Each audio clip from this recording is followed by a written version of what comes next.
नमस्कार दोस्तों, स्वागत है आप सभी का मेरे YouTube चैनल एमएस अकेडमी में। मैं लेकर आया हूँ सेमीकंडक्टर्स का दूसरा लेक्चर। पिछले लेक्चर में आपने देखा था कैसे हमने बताया आपको कि क्या क्या हमें जो है कि एससी में पढ़ना है, मतलब सेमीकंडक्टर्स में हमें क्या क्या पढ़ना है। हमने अपनी शुरुआत वैक्यूम ट्यूब से की थी तथा हमने थोड़ा सा डिस्कशन को आगे बढ़ाते हुए एनर्जी बैंड थ्योरी पर भी डिस्कशन शुरू ही किया था। तो उसी डिस्कशन को हम आगे बढ़ाएंगे। तो नोट कर लीजिए एनर्जी बैंड थ्योरी, ठीक है। आप नोट कर लीजिए एनर्जी बैंड थ्योरी। आखिर ये थ्योरी क्या कहती है उसको हम लोग जानते हैं, ठीक है। तो एनर्जी बैंड थ्योरी ये कहती है कि जो भी हमारा कोई भी एलिमेंट है या एटम है, तो जब ये पार्टिसिपेट कर रहा है एलिमेंट इलेक्ट्रिसिटी कंडक्ट करने में, तो वह एलिमेंट के पास जो आउटर मोस्ट सेल होता है वो जो वैलेंस सेल बोलते हैं, आपको याद है ना, वैलेंस सेल, ठीक है। वैलेंस सेल, ठीक है, वैलेंस सेल जो भी है अपना, ठीक है। तो वैलेंस सेल के पास क्या होता है? वैलेंस सेल के पास इलेक्ट्रॉन्स होते हैं और वो इलेक्ट्रॉन्स जब कंडक्शन बैंड में चले जाते हैं तो कंडक्शन बैंड में प्रेजेंट इलेक्ट्रॉन्स पार्टिसिपेट करते हैं करंट जो फ्लो होता है उसमें। जो वैलेंस सेल में रहे वो पार्टिसिपेट नहीं करते हैं करंट को फ्लो करने में, कोई मदद नहीं करते हैं। यानी कि मैं अगर फिगर बनाऊं एनर्जी बैंड थ्योरी के अकॉर्डिंग, यदि मैं फिगर बनाऊं तो आपको मिलेगा कि कुछ इस प्रकार से एनर्जी बैंड थ्योरी। और देखिए ये रहा अपना बैलेंस बैंड, ठीक है। इधर मैं इंटरमॉलिक्यूलर स्पेस आर लिखूं, यदि इंटरमॉलिक्यूलर स्पेस, और इधर एनर्जी लेवल लिख दूं अगर, ठीक है, एनर्जी लेवल की बात करते हैं, ठीक है। तो ये बैलेंस बैंड रहा वी बैंड, बैलेंस बैंड, और इससे ऊपर होता है आपका कंडक्शन बैंड सीबी। तो VB and CB are differ by their energy. हर एक एलिमेंट में जो इलेक्ट्रॉन होते हैं आपको पता है एनर्जी लेवल के अनुसार भरे जाते हैं। ये केमिस्ट्री में आपने बेहतर रूप से पढ़ा है। तो बैलेंस बैंड से क्या होता है, जब इलेक्ट्रॉन को थोड़ी सी ऊर्जा मिल जाती है, थर्मल एनर्जी मिल जाए या जो भी ऊर्जा मिल जाती है, इन्हें एनर्जी की जरूरत है, तो ये एनर्जी को लेके कंडक्शन बैंड में चले जाते हैं। और ये कंडक्शन बैंड में अब एक फ्री इलेक्ट्रॉन का रोल प्ले करते हैं। आपको मैं बताना चाहूंगा फ्री इलेक्ट्रॉन क्या है। फ्री इलेक्ट्रॉन बहुत लोग सुनते हैं, free electron free electron. Actually किनको हम फ्री इलेक्ट्रॉन कहते हैं?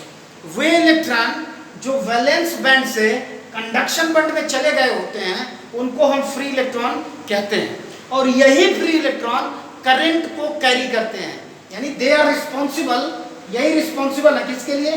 करंट को कैरी करने के लिए, ठीक है। यही है रिस्पॉन्सिबल टू कैरी करंट, ठीक है। ये बात आपको नोट कर लेनी चाहिए, टू कैरी करंट। कहने का मतलब ये है कि यदि आप बैलेंस सेल के इलेक्ट्रॉन की बात करेंगे तो वो करंट कंडक्शन में कोई पार्टिसिपेशन नहीं करते हैं बैलेंस बैंड में। कल मैं बताया भी था, नॉर्मल तौर पे एट द ग्राउंड स्टेज की बात करूं मैं, बैलेंस बैंड या तो पार्शियली फील्ड होगा या फुल फील्ड होगा, और ये कंप्लीटली जो है इम्पटी होता है, ये खाली होता है। लेकिन एनर्जी लेवल चेंज होने के बाद क्या होता है, ये इसमें कुछ इलेक्ट्रॉन चले जाते हैं। इसमें जब इनको थर्मल एनर्जी मिल जाती है या कोई भी एनर्जी इनको मिल जाए तो उस एनर्जी को लेकर इलेक्ट्रॉन इसमें चला जाता है। तो इसमें अब क्या हो जाता है, ये पार्शियली फील्ड हो जाता है, ये भी पार्शियली फील्ड हो जाता है। समझ गए? तो इतना बस बताना था आपको। अब मैं डिस्कस करता हूँ एनर्जी बैंड को कंडक्टर के लिए, सेमीकंडक्टर के लिए और इंसुलेटर के लिए, और इनमें कितना गैप होता है उसको भी हम देखेंगे। तो सबसे पहले बात करेंगे हम कंडक्टर्स की। तो कंडक्टर्स के केस में जो अपना जो एनर्जी बैंड है, यानी कि वैलेंस बैंड एंड आपका जो कंडक्शन बैंड है, वो दोनों ओवरलैप करता है। बड़ा जरूरी है समझना। देखिए ये हमारा वैलेंस बैंड है जिसको मैंने डार्क से दिखा रखा है, देख रहे हैं, ये वैलेंस बैंड है, मैंने इसको दिखा रखा है ब्लैक कलर से। अब देखिए ये जो रेड वाला है, ठीक है, ये जो रेड वाला है अपना, एक्चुअली ये क्या है, ये हमारा कंडक्शन बैंड है, ये सीबी है। तो सीबी देखिए कहाँ तक है, सीबी यहाँ तक है, सीबी यहाँ तक है। और जो टोटल ब्लैक है, the whole black is representing your VB. बोले तो ये यहाँ से लेकर यहाँ तक आपका वीबी है, मतलब वैलेंस बैंड। और जो रेड वाला है ये चीज यहाँ से लेकर यहाँ तक, वो आपका सीबी है। समझिए, बड़ा जरूरी है। यानी कि इन केस ऑफ कंडक्टर, ये कंडक्टर के लिए मैं बता रहा हूँ, पहला चीज है ये कंडक्टर के लिए, ठीक है। ये पहला जो फिगर है वो कंडक्टर के लिए। जो भी कंडक्टर है, एल्यूमिनियम हो गया, सिलिकॉन हो गया, सॉरी एल्यूमिनियम हो गया या आपका कॉपर हो गया, ठीक है, या जो भी कंडक्टर्स हैं उनमें वैलेंस बैंड और कंडक्शन बैंड दोनों ओवरलैप करते हैं। ये जो बीच वाली एरिया है, देख रहे हो आप, ये वाली बीच वाली एरिया, इसको हम लोग बोलते हैं ओवरलैपिंग जोन। ठीक है। ओवरलैपिंग जोन ये बिल्कुल नया है, अगर आप पहली बार देख रहे होगे तो ये बिल्कुल नया है, लेकिन आपको याद हो जाएगा। ओवरलैपिंग जोन है इसे, यानी कहने का मतलब ये है, अब इससे हमको निष्कर्ष क्या मिल रहा है, यानी कि balance band and conduction band in case of conductor overlap each other. ठीक है, इससे क्या होता है कि जो इलेक्ट्रॉन होता है वो कंडक्शन बैंड इसका कभी इम्पोर्टेंट नहीं होता है। कुछ इलेक्ट्रॉन कंडक्शन बैंड में हमेशा प्रेजेंट होते हैं in case of conductors. That's why conductor are good conductor, conductors are called conductor. इसलिए मेटल को हम लोग कंडक्टर्स, मेटल के केस में आमतौर पे यही होता है, वैलेंस बैंड और कंडक्शन बैंड आपस में ओवरलैप करते हैं, इसलिए उनको मेटल का नाम देते हैं। यानी कि इसमें करंट कैरी होता ही होता है, क्योंकि इसमें प्रेजेंट होता है। इसको अन्य प्रकार की एनर्जी की जरूरत नहीं होती है, थर्मल एनर्जी की, ताकि ये यहाँ जाए।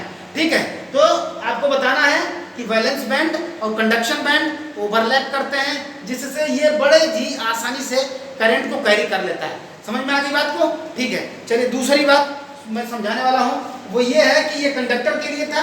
दूसरा हम लोग देखेंगे इंसुलेटर के लिए। इंसुलेटर के लिए जो आपका एनर्जी बैंड है, चूंकि जो अपना एनर्जी बैंड है किसके लिए, इंसुलेटर्स के लिए, वो ये है कि ये आपका यदि वैलेंस बैंड रहा तो एनर्जी जो बैंड है एक्चुअली वो एनर्जी बैंड यहाँ होता है, सॉरी ये आपका क्या रहा, ये आपका कंडक्शन बैंड है और नीचे वाला आपका वैलेंस बैंड है। तो यानी कि समझना ये है कि वैलेंस बैंड और कंडक्शन बैंड ये जो है इनके बीच की एनर्जी में बताया था आपको, फॉरबिडन एनर्जी बैंड बोलते हैं या फॉरबिडन जोन बोलते हैं, यानी ये एनर्जी बैंड है ये।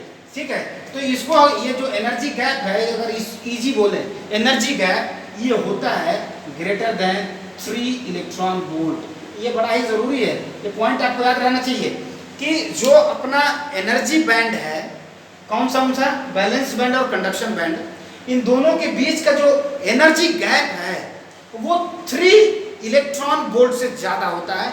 इसलिए इसको हम लोग क्या बोलते हैं, इसको हम लोग बोलते हैं इंसुलेटर। ठीक है, क्या बोलते हैं इसको, insulator. Insulators are those material in which the valence band and conduction band are apart from each other more than 3 electron volts of energy.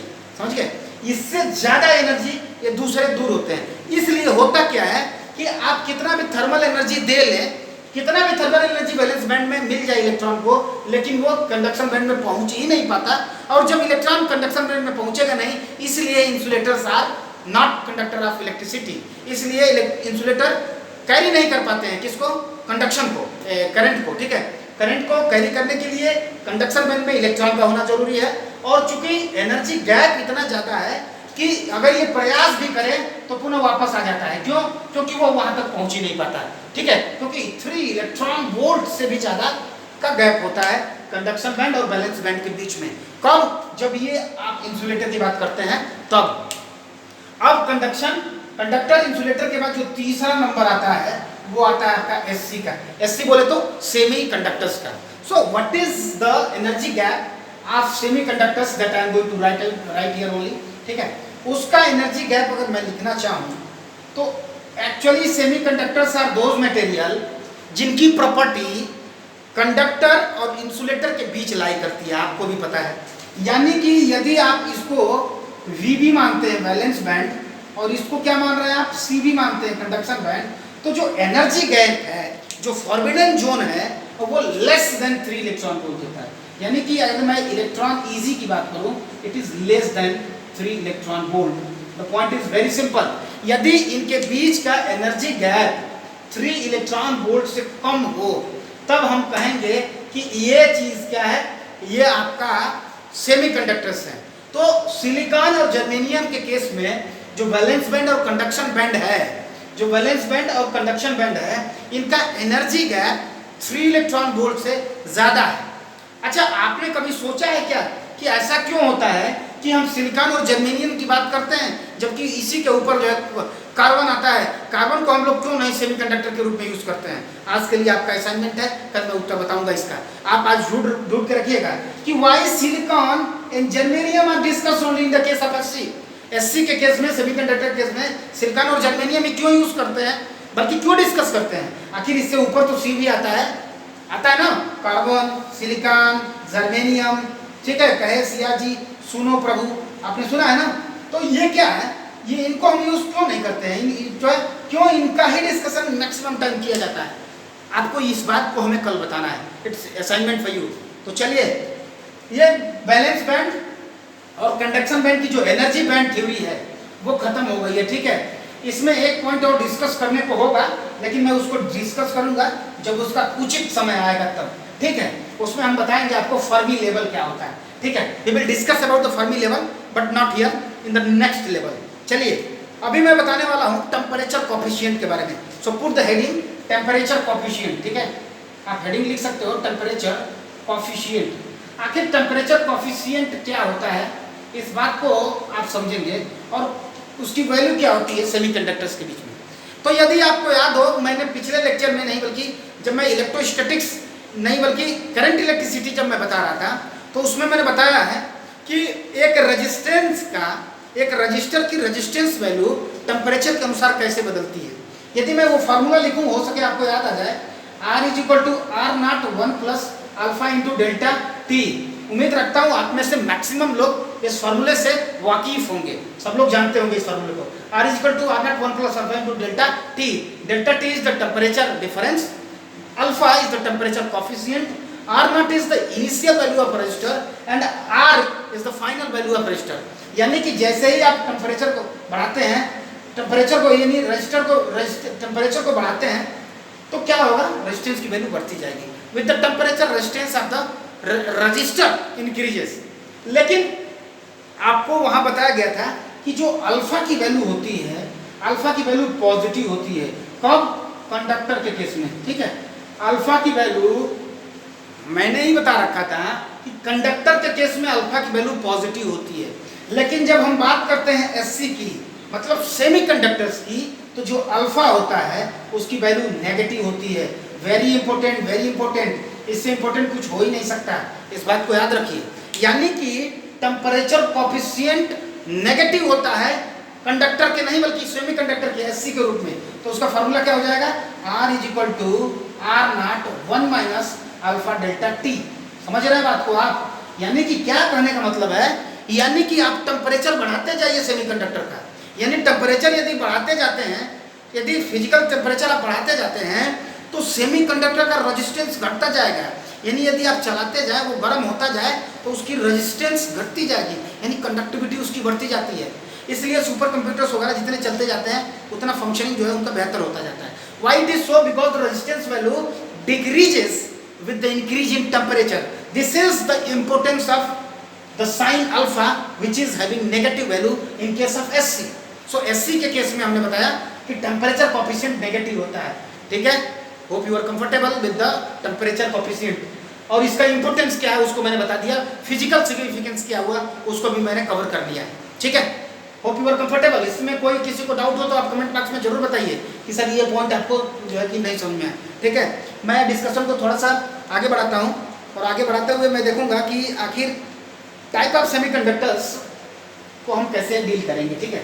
तो आइए हम लोग डिस्कस करते हैं टाइप ऑफ सेमीकंडक्टर्स। तो you can put the heading type of semiconductors. So there are 2 types of semiconductors, ठीक है।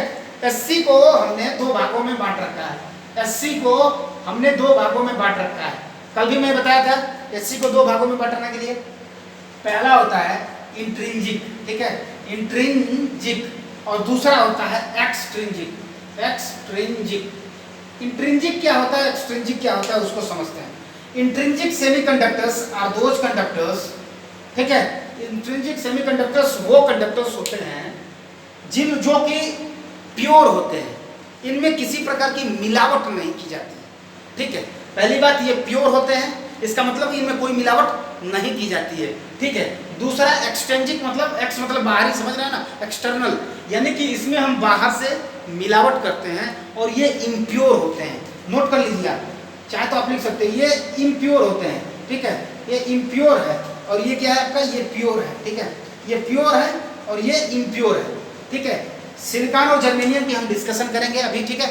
Discussion को हम आगे बढ़ाते हैं, उससे पहले ये समझ लीजिए कि सेमीकंडक्टर्स हमारे 2 प्रकार के हुए। पहला इंट्रिंजिक, जो स्वतः जो है डिस्कस, जो कि मतलब खुद जिसमें जितने इलेक्ट्रॉन हैं इसके और उतने जो है पार्टिसिपेट करते हैं, किस कैसे करते हैं मैं बताऊंगा अभी जस्ट। लेकिन एक्सट्रिंजिक में क्या होता है इलेक्ट्रॉनों की संख्या हम अपने अनुसार बढ़ा देते हैं, यानी कि जितना चाहे उतना इलेक्ट्रॉन हम उसमें अलग से डाल देते हैं। कैसे डालते हैं, उस प्रोसेस को क्या कहते हैं, हम उसका डिटेल डिस्कशन एक्सट्रिंसिक में करेंगे। अभी हम लोग डिस्कस करते हैं पहला part, that is the intrinsic semiconductors. So you can put the heading intrinsic semiconductor. ठीक है, ये अर्धचालक किस प्रकार का अर्धचालक है उसको हम लोग समझते हैं। ठीक है, तो इंट्रिंसिक सेमीकंडक्टर्स क्या है, इंट्रिंसिक सेमीकंडक्टर्स, इंट्रिंसिक सेमीकंडक्टर्स में आप सिलिकॉन का मैं बना के रखा था, यदि आपको याद हो तो लास्ट टाइम इसकी केमिकल प्रॉपर्टी को हमने डिस्कस किया था, साथ ही साथ जर्मेनियम का भी केमिकल प्रॉपर्टीज डिस्कस किया गया था। तो यदि मैं केमिकल प्रॉपर्टी की बात करूं, जर्मेनियम की ही बात करूं, ये जर्मेनियम रहा, ये अन्य 4 जर्मेनियम के एटम के साथ सिंगल बॉन्ड कोवैलेंट बॉन्ड बनाता है, यानी कि इसका यदि क्रॉस, इसका क्रॉस, इसका क्रॉस, इसका क्रॉस ले लें और इन सबके यदि हम डॉट से रिप्रेजेंट करें, ठीक है, आपने केमिस्ट्री में बिल्कुल पढ़ रखा होगा इसको, तो होता क्या है, इसका ऑक्टेट कंप्लीट हो जाता है। और जैसे ही इसका ऑक्टेट कंप्लीट हो जाता है, ये जर्मेनियम इलेक्ट्रॉन अपने, ये जर्मेनियम एटम क्या करता है, स्टेबल हो जाता है। स्टेबल होने का मतलब क्या हुआ कि इसे ऑक्टेट पूरा करने की जरूरत थी और इसका ऑक्टेट पूरा हो गया, तो ये स्टेबल हो जाता है। लेकिन ऐसे यही प्रक्रिया हर एक में होती है। हर एक बोले तो हर एक जर्मेनियम एटम अन्य 4 जर्मेनियम एटम से क्या करता है, सिंगल कोवैलेंट बॉन्ड बना लेता है। देखिए ये सिंगल कोवैलेंट बॉन्ड रहा, एक सिंगल बॉन्ड, 2, ये 3 और एक ये 4। ठीक है, 4 रहा आपका सिंगल कोवैलेंट। यदि मैं और कुछ बना दूं, ये भी जर्मेनियम रहा, ये भी जर्मेनियम रहा, यहाँ भी जर्मेनियम, चूंकि हमें दिखाना है इसलिए हमें बनाना पड़ रहा है। ठीक है, ये भी जर्मेनियम है, ठीक है, ये भी जर्मेनियम। और आप कंसीडर कर लीजिए, क्या कंसीडर करना है आपको, कंसीडर ये करना है कि यहाँ भी इसका एक एटम है, इसका ये क्रॉस है, यहाँ इसका एक एटम है, इसका क्रॉस सपोज करिए, इसका डॉट, इसका क्रॉस सपोज करिए। ठीक है, तो यहाँ सिंगल बॉन्ड, यहाँ भी सिंगल बॉन्ड। ठीक है, इस तरह से इनका जो है सिंगल बॉन्ड जो है कि चलता रहता है। सिंगल बॉन्ड सभी एक दूसरे से सिंगल बॉन्ड से ही कनेक्टेड होते हैं, यानी एक जर्मेनियम एटम या एक सिलिकॉन एटम अन्य 4 सिलिकॉन या जर्मेनियम एटम से सिंगल बॉन्ड से जुड़ा रहता है, यह कोवैलेंट बॉन्ड होता है। अब बताइए, यदि हम कोवैलेंट बॉन्ड को कुछ एनर्जी मिल जाए, एक्चुअली होता क्या है कि इस कोवैलेंट बॉन्ड को थोड़ी सी एनर्जी कहीं से मिल जाए, तो उस एनर्जी से क्या करता है, अपने बैंड को तोड़ लेता है। तोड़ने का मतलब क्या है कि ये बैंड देखिए, ये मुक्त हो जाता है, ये, और बैंड तोड़ने की एनर्जी को क्या बोलते हैं, बैंड एंथैल्पी बोलते हैं, बैंड डिसोसिएशन एंथैल्पी। ठीक है, वो केमिस्ट्री का पार्ट है, यहाँ कोई डिस्कशन नहीं करेंगे उसको। तो ये होता क्या है, देखिए समझिए आप बात को, ये वाला बैंड जो है यदि टूट गया, सपोज करिए ये बैंड अगर टूट गया, तो हमारे 2 इलेक्ट्रॉन फ्री हो जाते हैं। क्या हो जाते हैं, 2 इलेक्ट्रॉन फ्री हो जाते हैं, और ये यहाँ आ जाता है, एक इलेक्ट्रॉन यहाँ आ गया और ये इलेक्ट्रॉन यहाँ आ गया, और ये दोनों इलेक्ट्रॉन क्या होगा, अब ये कंडक्शन में पार्टिसिपेट करेंगे, क्योंकि अब ये फ्री हो गए, ये बंद, ये जो बंद था इस बंद से मुक्त हो गए, और जैसे ही ये मुक्त हो गए, they will take part in the conduction of electricity. ठीक है, अब ये कंडक्शन ऑफ इलेक्ट्रिसिटी में पार्टिसिपेट करेंगे। ऐसे ही क्या होता है, कुछ बैंड और टूट जाते हैं, ये वाला बैंड भी टूट गया मान लीजिए, तो 2 इलेक्ट्रॉन और फ्री हो गए, तो 2 इलेक्ट्रॉन और फ्री हो गए। तो इस तरह से क्या होता है, पूरे लैटिस में मिलियंस ऑफ सिलिकॉन्स हैं, उसमें से कुछ सिलिकॉन्स के कुछ बैंड, ठीक है, सारे नहीं, कुछ सिलिकॉन के कुछ बैंड टूट जाते हैं, और इस प्रकार से हमें कुछ फ्री इलेक्ट्रॉन मिलते हैं, जिस फ्री इलेक्ट्रॉन से करंट कैरी होता है, यानी कि कंडक्शन ऑफ इलेक्ट्रिसिटी होता है। जब एक पोटेंशियल अप्लाई करते हैं, एक्चुअली क्या होता है, जब सपोज करिए इसमें हम कोई पोटेंशियल अप्लाई करें, इधर प्लस और इधर माइनस, इस पोटेंशियल की वजह से जो इलेक्ट्रिक फील्ड होता है, ये इलेक्ट्रिक फील्ड किसको इन्फ्लुएंस करता है, केवल और केवल फ्री इलेक्ट्रॉन्स को। केवल और केवल ये जो एक्सटर्नल फील्ड होता है वो कंडक्शन बैंड में आए हुए फ्री इलेक्ट्रॉन को प्रभावित कर सकता है, और उसके वजह से नेगेटिव चार्ज है तो वो प्लस की तरफ क्या होता है, आकर्षित होने लगता है, और चूंकि flow of current is called, flow of electron is called current, इस प्रकार से जो है करंट अपना फ्लो होने लगता है। बहुत बेसिक सी बात है, hope you are comfortable with that. ठीक है, अभी हम डिस्कशन और करेंगे, लेकिन थोड़ा सा हम लोग एक्सट्रिंसिक की तरफ बढ़ते हैं। तो चलिए हमारा डिस्कशन होगा extrinsic semiconductors. So put the heading extrinsic semiconductors. ये खत्म नहीं हुआ है, ये बिल्कुल प्योर फॉर्म ऑफ है। ठीक है, अभी हम डिस्कस करेंगे इसको। अभी ये pure form of intrinsic semiconductors को हम प्योर फॉर्म ऑफ सेमीकंडक्टर, कोई पूछता है, कभी बहुत बार एग्जाम में पूछा जा चुका है, which one is called the pure semiconductors. तो intrinsic semiconductors are called pure form of जो है कंडक्टर्स, सेमीकंडक्टर्स। ठीक है, सेमीकंडक्टर्स क्यों बोलते हैं? क्योंकि कंडक्टर और इंसुलेटर के बीच में इनकी प्रॉपर्टी लाई करती है, that's why they are called as semiconductors. ठीक है, अब आप समझिए एक्सट्रिंसिक सेमीकंडक्टर्स, बड़ा ही जरूरी है समझना, बड़ा ही इंपॉर्टेंट है, थोड़ा सा लंबा जाएगा लेकिन आप धैर्य रखिएगा। ठीक है, क्योंकि धैर्य की अब परीक्षा है आपकी। ठीक है, तो चलिए नोट करिए एक्सट्रिंसिक सेमीकंडक्टर। ठीक है, एक्सट्रिंसिक सेमीकंडक्टर यानी कि वो सेमीकंडक्टर्स जिनको हम बाहरी रूप से, एक्सटर्नल रूप से हम उनकी कंडक्टिविटी बढ़ा दें, हम जितना चाहें उतना कंडक्टर के उतना फ्री इलेक्ट्रॉन उसमें डाल दें। सपोज करिए ये हमारा सेमीकंडक्टर रहा, अभी क्या होगा, इसमें 10⁵ फ्री इलेक्ट्रॉन्स हैं। फ्री इलेक्ट्रॉन मतलब मुक्त इलेक्ट्रॉन, मुक्त इलेक्ट्रॉन ही धारा प्रवाह में अपनी भागीदारी निभाते हैं, आपको पता है। तो जितने भी मुक्त इलेक्ट्रॉन हैं, फ्री इलेक्ट्रॉन्स हैं, यदि हम उनकी संख्या को बाहरी रूप से बढ़ा दें, यानी कि एक ऐसा सेमीकंडक्टर जिसमें हम अलग से इम्प्योरिटी डालकर उसकी कंडक्टिविटी को बढ़ाते हैं, उस प्रकार के सेमीकंडक्टर को हम एक्सट्रिंसिक सेमीकंडक्टर कहते हैं। So you can write it down, those semiconductors which gets their free electrons from the external source of agency, that is called extrinsic semiconductors। ठीक है, ये बाहर से मैं बता रहा हूँ अभी कैसे। तो होता क्या है, देखिए होता क्या है, मैं उसको डिटेल में जाता हूँ, अभी बताऊंगा मैं आपको P type, N type, pentavalent, trivalent. ठीक है, सब कुछ डिस्कस करेंगे आने वाले 10 मिनट में। ठीक है, तो चलिए शुरू करिए। अभी समझ तो ये सिलिकॉन रहा, ये सिलिकॉन है, ये सिलिकॉन है, यहाँ सिलिकॉन है, यहाँ सिलिकॉन है। बस मैं एक छोटा सा लैटिस बना के दिखाता हूँ। यहाँ एक छोटा सा बैंड बना, यहाँ बैंड बना, यहाँ बैंड बना और यहाँ बैंड बना। ठीक है, ये 4 बैंड बने हैं आपको, और जो है कि 4 बैंड क्या होते हैं, इन्हीं 4 बैंड को हमने दिखाने का प्रयास किया है। होता क्या है, देखिए होता ये है, अब होल्स का कंसेप्ट आ रहा है, मैं वही बताने वाला हूँ। होता ये है, सपोज करिए कि इनमें से एक इलेक्ट्रॉन, यदि एक इलेक्ट्रॉन अपनी जगह को छोड़ दे, if one electron leaves its place and come into the intermolecular space, यदि वो इंटरमोलिकुलर स्पेस में आ जाए, या दूसरे शब्दों में कहते हैं कंडक्शन बैंड में चला जाए। ठीक है, तो ये उसको फ्री इलेक्ट्रॉन बोलेंगे। तो यदि वो इंटरमोलिकुलर, ये इलेक्ट्रॉन यहाँ से छोड़ के और इंटरमोलिकुलर स्पेस में आ गया, तो यहाँ क्या हुआ, अब यहाँ खाली स्थान बन गया। चूंकि जैसे ही खाली स्थान बना, इसको हमने ऐसे बना दिया और ये इलेक्ट्रॉन यहाँ आ गया। तो किसी भी, आप बताइए, किसी भी मेटल में, किसी भी ऑब्जेक्ट में, किसी भी सबस्टेंस में जब वो एक इलेक्ट्रॉन त्यागता है, जब उसका एक इलेक्ट्रॉन चला जाता है, तो उस पर कौन सा चार्ज आ जाता है, पॉजिटिव चार्ज। बिल्कुल, यानी कि जैसे ही एक इलेक्ट्रॉन यहाँ से त्याग दिया गया, ये यहाँ जो एक वैकेंसी क्रिएट हो गई, और इस वैकेंसी को ही हम बोलते हैं होल। ठीक है, अब जब होल्स की संख्या बढ़ती है तो इसे प्लूरल फॉर्म में होल्स बोलते हैं।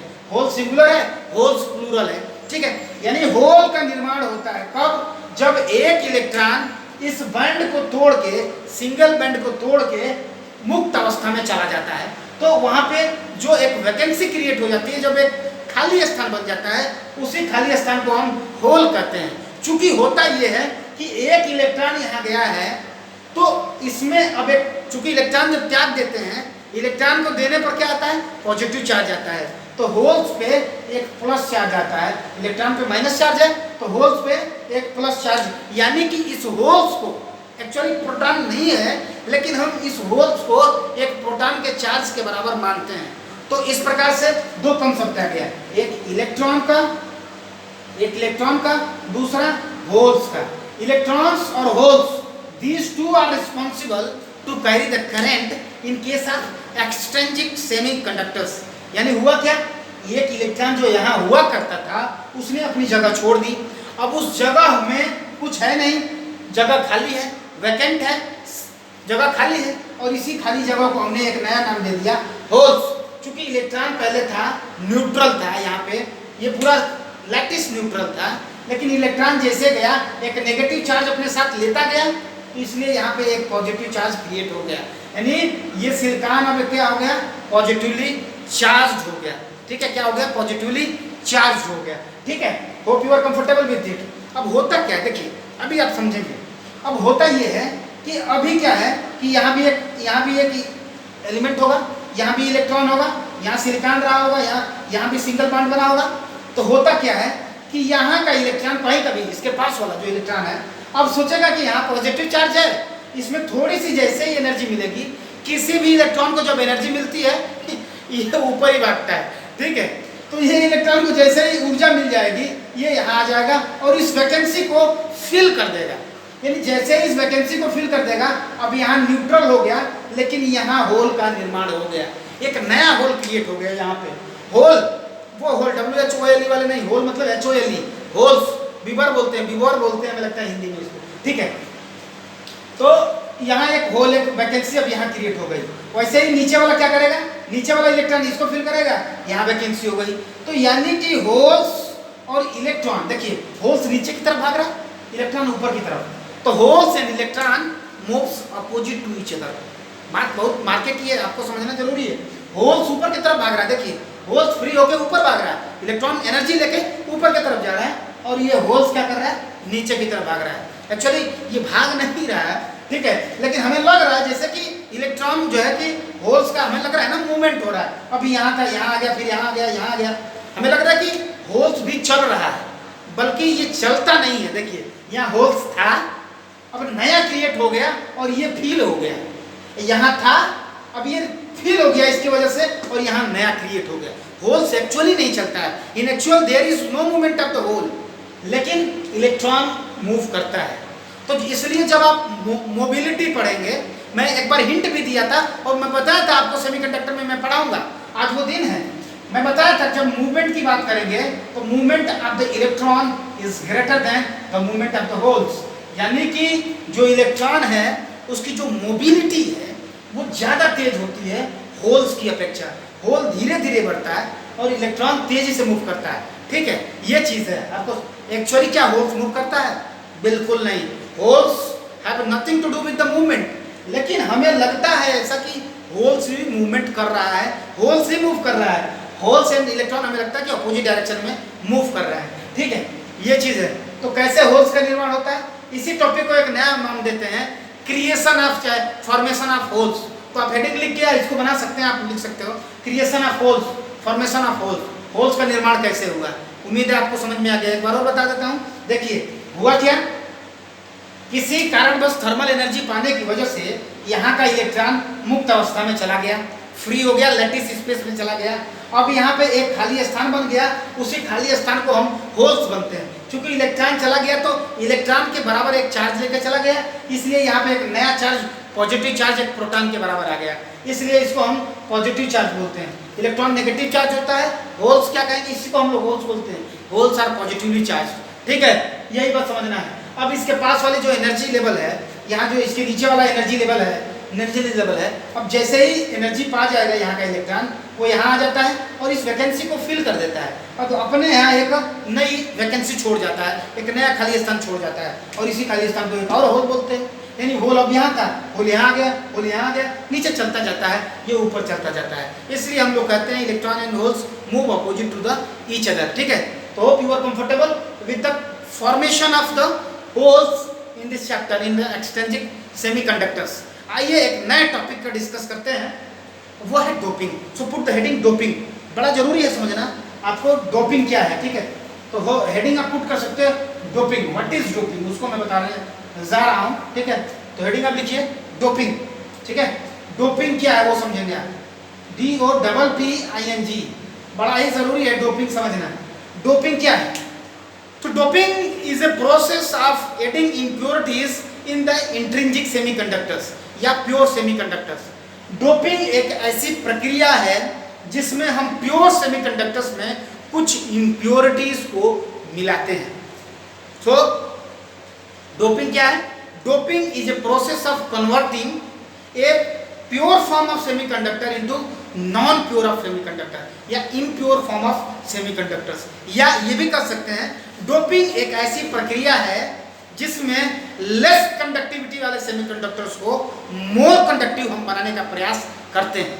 डोपिंग का ये फर्क है। डोपिंग में हम क्या करते हैं? डोपिंग में हम कुछ इम्प्योरिटीज को मिलाते हैं। डोपिंग में क्या करते हैं? कुछ इम्प्योरिटीज को मिलाते हैं, जिससे जो कंडक्टिविटी है किसकी? सेमीकंडक्टर्स की, प्योर सेमीकंडक्टर्स की, वो बढ़ जाती है, बदल जाती है। कैसे बदलती है? डोपिंग कैसे करते हैं? कब ट्राइवैलेंट डोपिंग करते हैं, कब पेंटावैलेंट डोपिंग करते हैं, N type semiconductors, P type semiconductors कब बनते हैं, इन सब का डिस्कशन हमें जो है कि करना है। कब करना है उसको हम नेक्स्ट वीडियो में देखेंगे, ठीक है। So in the next video we will discuss about the doping and N type semiconductors, P type semiconductors and when trivalent and tetravalent, trivalent and pentavalent dopants क्या होते हैं उसको डिस्कस करेंगे जस्ट नेक्स्ट वीडियो में। तो बने रहिए आप MS एकेडमी में, और आप कमेंट में जरूर बताइए कि आपको ये सेशन मेरा कैसा लग रहा है, सेमीकंडक्टर में आपको कितना आनंद आ रहा है। आप कमेंट के माध्यम से हम तक अपना संदेश पहुंचा सकते हैं। तो कल मिलते हैं फिर से शाम को 6 बजे। बने रहिए आप MS एकेडमी में। So thank you very much.